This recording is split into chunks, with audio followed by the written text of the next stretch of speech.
Are supply worries now starting to stem this tide a little bit, do you think? We would characterize the situation on the supply side as a difference from last year on the smelting side in particular.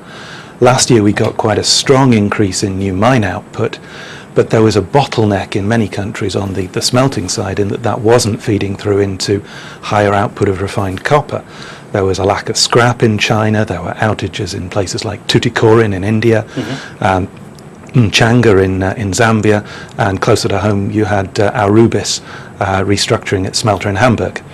So the increase in mine supply didn't feed through into higher refined supply as much as it should have done, and alongside strong demand last year, you end up with quite a substantial deficit. But do you think we will see a surplus by the end of the year? And if so, where will the price be then? We do think things are changing. We think that the smelting situation is turning around quite significantly this year.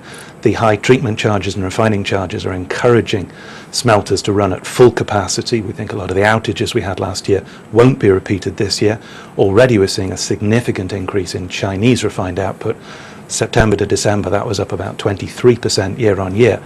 So while there will, we think, be a continuing deficit in the early part of this year, which could cause problems in terms of availability of physical supply, by the end of the year, we think you will see a surplus for the year as a whole. Okay, and that puts prices where? Because we're, what, about just over 7,000? Yeah, we think in the early part of the year there is scope for the curve to move further into backwardation as physical stocks become more scarce. We could easily see prices in the mid-7,000s, but by the end of the year we expect to see prices below 7,000. We could see as low as 6,700 is our target for Q4.